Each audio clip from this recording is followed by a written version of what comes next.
car sales was kind of interesting. The training that went into the car sales was equally as hilarious. We spent about 3 weeks in a conference room that was on a recurring basis for the dealership group that I used to work at. That recurring basis for all the new employees, they were constantly training from this conference room, and we were in that conference room for, like I said, about 3 weeks, learning what had to be some of the most shadiest sales techniques that I still remember to this day. Some of them, if you use them correctly, ethically, they're really, really good techniques, and I want to discuss them in this video. What is happening, guys? Ari here from Boston Automotive Consulting, and I want to encourage you to please consider subscribing, because this whole channel is dedicated to teaching you everything you need to know so that you can negotiate your best possible deal. Now, I put some links in the description below that'll help you when you're shopping around for a brand new car. And without further ado, let's go over some of the sales techniques we learned in car sales training. The key indication for how the negotiation, how the whole process is gonna go is what you pulled up in. Dealers, car salespeople, they love to hang out in the parking lot or look at what you came in when you pulled up in the parking lot. Make it just easy for everybody. Oh, you pulled up in a Camry, you're at the Honda dealership. Hey, why don't we check out a Honda Accord? They assume that whatever you pulled up in is exactly what you want to buy. First mistake, really. Next on this list is establishing rapport. This was like the most important thing in car sales training. You gotta establish rapport. Like, you could have nothing in connection with somebody. Like, we were told to just continuously find things to establish rapport with them on. Like, establishing rapport when there was nothing, there was no connection with that person. It was just strange, it was bizarre, and come to think of it, it probably made things very, very awkward. Next, they insisted that we basically interview them, ask them every single question possible. It was a list of questions, and a lot of it was just background info for the sales manager, so they knew exactly what that customer was all about in case they needed to go in and try to close them. Another thing was we had to collect all their information so we could store it in the system in case we needed to follow up. Like, even just recently, I was at a dealership where they had me text them back after I gave them my number just to confirm it was my number, and had me opt in to text communication on the spot. It was strange then, and it's getting even stranger now. If you can, try to avoid giving all your information up front. So another thing that they taught us in sales training was identifying objections very, very early on.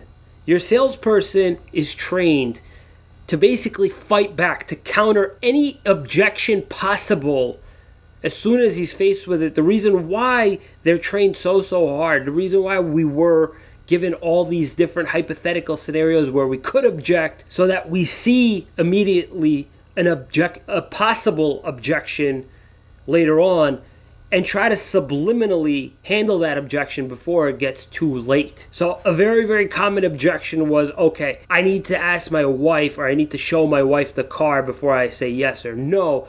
And what we were trained to do was ask, okay, is there anybody else that has to see the vehicle, or is there anybody else involved in the buying process? And when they said no, they couldn't really get themselves out of it later on. And if they said yes, my wife, usually we'd say, oh, that's great. Why don't we take a test drive the car on over to her so she could see it too? Basically, we were looking to eliminate any chance of you making an excuse to not want to buy the car at the end. Next up, in the training, we were trained to point out the flaws of your car, highlight them, put it on the appraisal. Hey, your tires are bald. Just so you know, tires cost a lot of money. Your bumpers are scuffed up. We're going to ding you for that. We had to make sure that you knew your car was nowhere close to KBB. And on that front, another thing that we mentioned, as soon as we heard the words KBB come out of customers' mouths, we'd be told to immediately give them 20 different reasons why KBB is in no way, shape, or form at all accurate. Next up in the trainings, we'd be taught to always protect MSRP.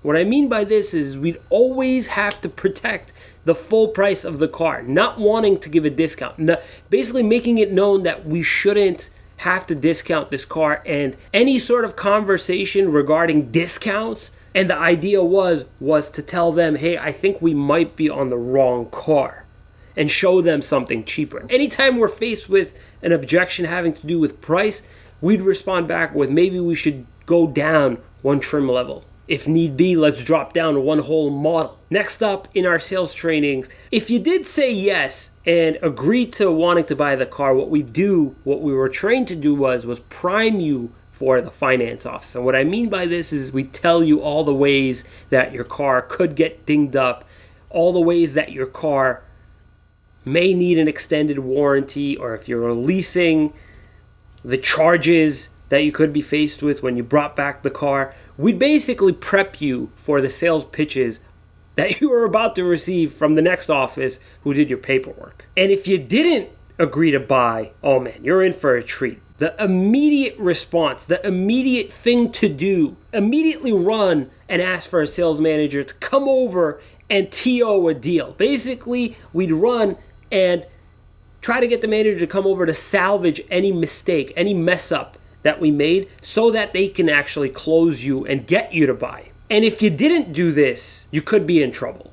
If you did end up leaving without buying a car after all this had happened, the next thing that we were taught to do was follow up and contact you pretty much every other day, whether it means emailing, texting, calling, doing anything possible to get your attention. In our car sales training, we were taught different scripts. We were given the scripts after the fact too. There are templates that would get pre-filled for us automatically, and after a little while, we'd have to start creating our own. We had to get creative on how to get your attention. So, all this stuff that we were taught, you guys, it was taught to us so that we could retain full profit, so we could sell you additional finance products in the finance and insurance office, basically the paperwork guy that you go to after you agree on a deal. It was taught to make you feel really, really comfortable with the salesperson so that you can get repeat business.